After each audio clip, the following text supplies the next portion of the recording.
Tesla's Giga Mexico has all the permits it needs, but when is Tesla actually going to start building there? Plus, Tesla workers refuse to join a union strike. Tesla is ramping hiring for Optimus the Teslabot, and much more. Let's take a look.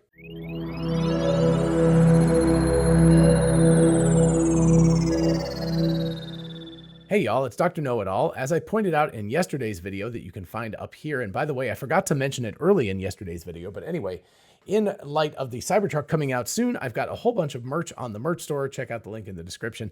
Anyway, I wanted to talk a little bit more about the frunk here in case you didn't see that video. This is from GX over on X, and you can see it's part of the Cybertruck frunk closing.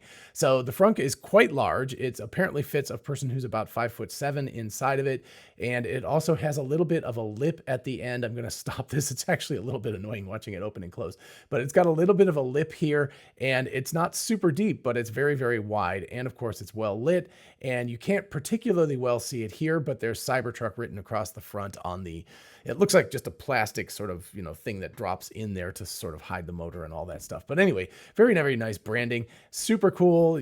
Get excited about the Cybertruck coming out because that's coming soon. It's Cybertruck Month, or as most people call it, November, but those of us in the Tesla know are definitely going to be calling it Cybertruck Month this year. Another quick story, and of course I will put links to all of these in the description so you can read all the way through them if you're interested. This one from Tasmanian: Ford to add even more Tesla superchargers to their network. So it looks like they are going to be increasing, if you look here, their superchargers by about 3,000, because I believe the original number was around 12,000. So now they'll get access to about 15,000 superchargers in North America as opposed to 12,000 superchargers. A really big deal. Anyway, super cool. I wouldn't be very surprised to hear that GM and Toyota and BMW and Mercedes, etc., will also get access to these more superchargers, but it's very, very cool to see that they're getting a larger number.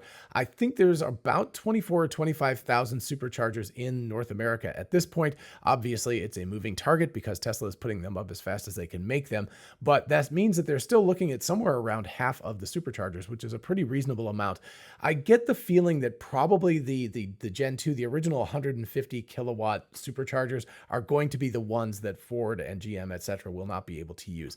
What they'll have access to will be the 250 kilowatt superchargers, and then of course the V4 superchargers that are coming out that are 350, maybe something along those lines. So I think those older superchargers probably just can't handle the kind of load that they're going to have on that. Also, the cables aren't as long, and so it's not as easy to plug in a car that doesn't have the port directly where Teslas are. That of course is just speculation on my part, but that could explain one of the reasons why these vehicles won't have access to all of Tesla's superchargers. Also could just be that Tesla is reserving the most busy of the superchargers, the ones that are always full with Teslas, for Teslas only for the near term, and they're only allowing the less busy supercharging areas to be utilized by other car companies. Next up from Electric and Fred Lambert: Gigafactory Mexico gets all its permits. Now it's up to Tesla to give a green light. So if you didn't hear the Q3 earnings call, Elon was a little subdued in that one and saying that maybe from PTSD from 2008, 2009, and 2018, when Tesla almost went bankrupt twice, that they're going to kind of slow roll Giga Mexico at this point. They're not going to go as aggressively to building it as they did with Shanghai and Berlin and Austin. And of course, given the economic headwinds and everything, that's a pretty reasonable point of view to take.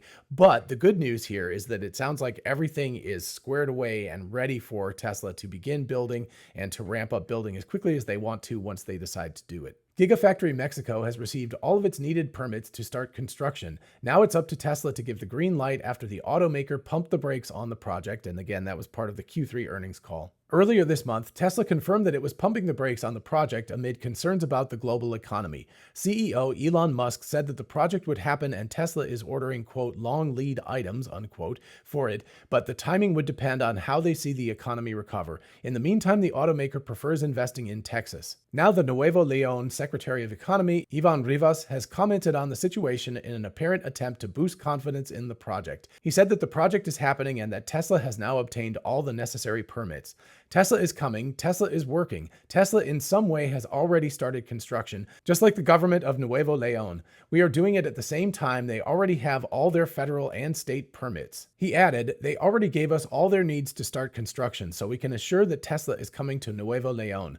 However, the politician did not offer a timeline for the project to start construction. We recently learned that the, quote, needs are related to some infrastructure that Tesla wants to be built around the planned factory, including energy, water, road, and rail rail infrastructure. So a couple of things are going on here. Number one, obviously the economic headwinds are making Tesla and everybody else a little bit, hesitant and everything. But secondly, it seems like Tesla might be playing a little bit of hardball with Mexico and the state in terms of saying, if you want us here, you need to put in water, electricity, roads, all of that kind of stuff, and rail infrastructure as well. And so they've got this situation right now where they don't really want to start building right away. And so it sounds like they've been able to put their thumb on the Mexican government a little bit and make them agree to a lot of stuff. All of this is very much to the good. I mean, it will actually help the infrastructure of the area and everything as well. But it does seem like Tesla is sort of in a leading position. They're in a position where the government of Mexico and Nuevo León want this factory to be there, and they're willing to bend over backwards to make it happen. So Tesla is pressing their advantage. Let's just put it that way. Next up, again from Tasmanian, Tesla workers refuse to support union strike in Sweden. Tesla employees did not join the IF Metall union strike in Sweden. IF Metall is a Swedish trade union, and they have a lot of power, in a similar way to the UAW in the United States.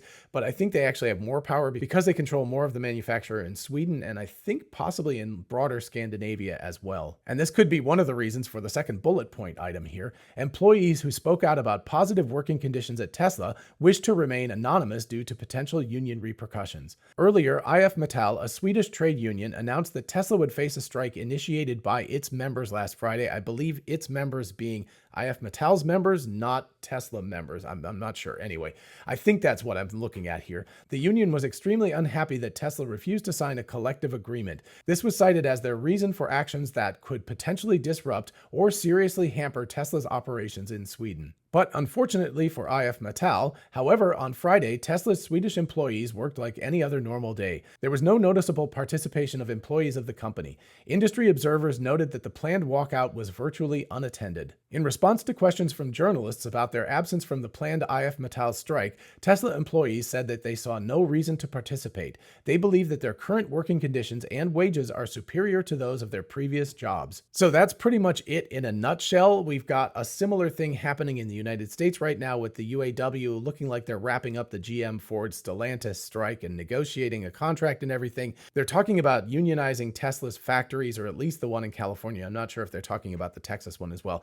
In Texas, I really doubt that they'd have much power because, like Georgia, it's a right to work state, which ironically means that there is no right to unionize in those states. But anyway, even in California, it looks very, very unlikely that the UAW will have any clout and will get people into the union because, again, the employees generally tend to like their working conditions. They like their compensation. They like their stock options packages, things like that.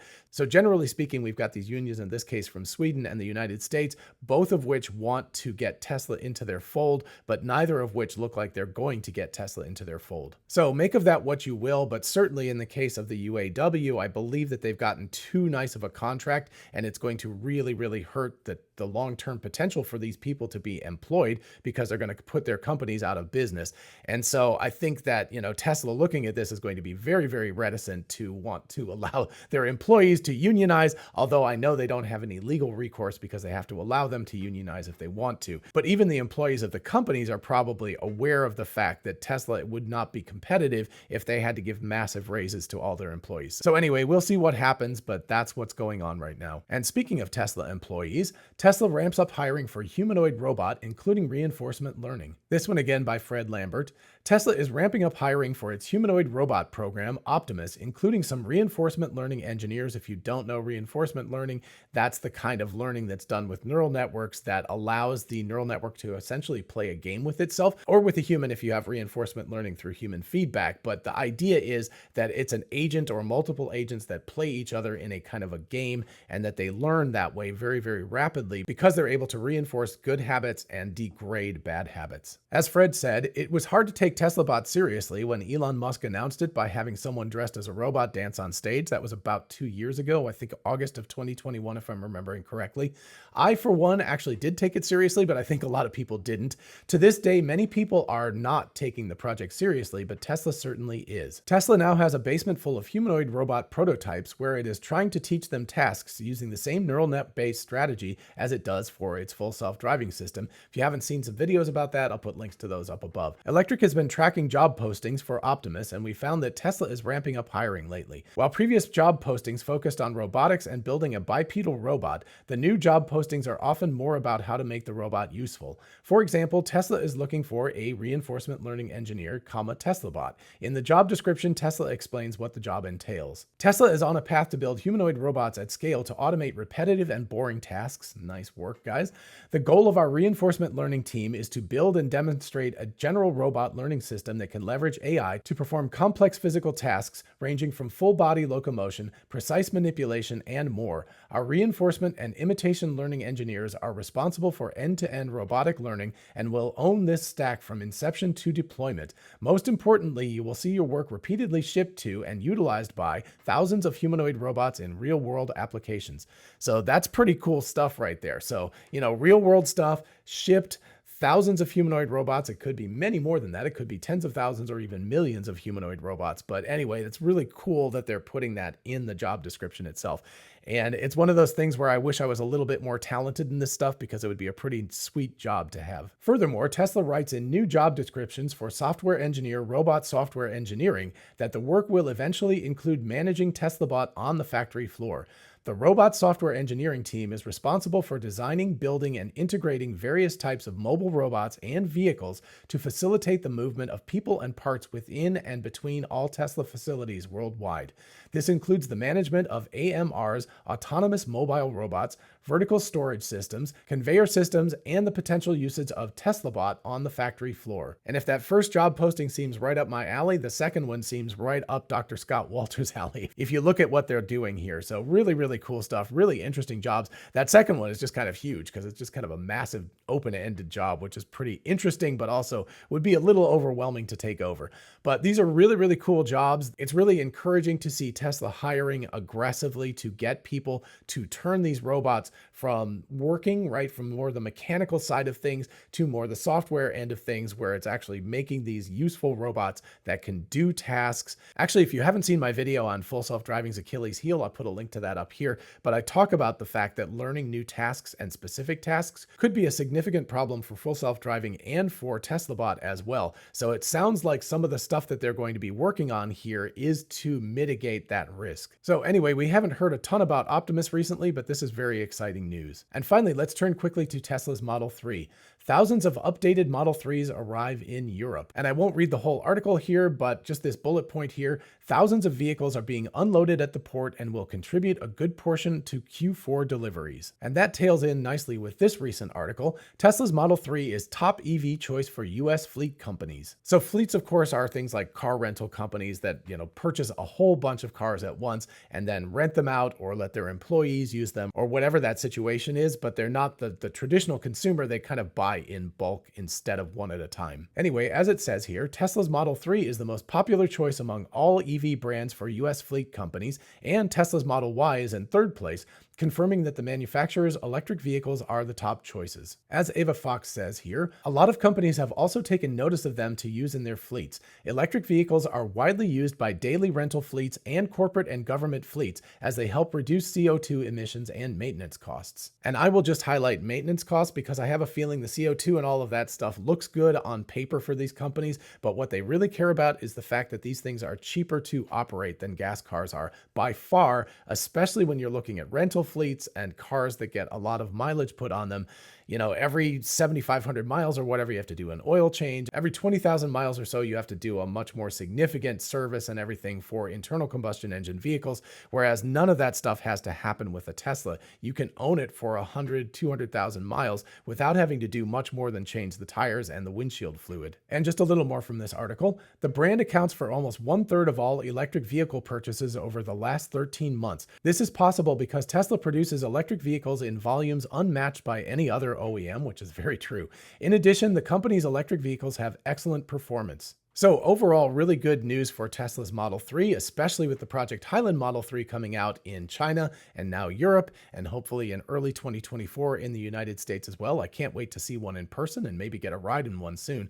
But I'll be riding in a Cybertruck first, I predict, since I'll be at the Cybertruck delivery event. And of course, don't forget about the lovely shirt here, the Cybertruck shirt. If you haven't purchased one or a tumbler or something like that, definitely go check out the link in the description and get one of those. And of course, while you're down there, I would love it if you would like this video, and love it even more if you would subscribe for this channel. 60% of people who watch these videos are not subscribed, and it would be nice to get a few more of you to become subscribers, so thank you so much. As always, a huge shout out to my patrons on Patreon, my YouTube channel members, and of course my ex-subscribers. I really do appreciate all of the support, and of course if you want to join any of the teams, just check out the links in the description. And finally, don't forget we are both Tesla and Amazon affiliates. If you look in the description, you can see how going shopping for a new Tesla vehicle, a solar roof, a power wall, or anything on Amazon helps out the channel. In the meantime, I'll see you in the next one. Bye-bye.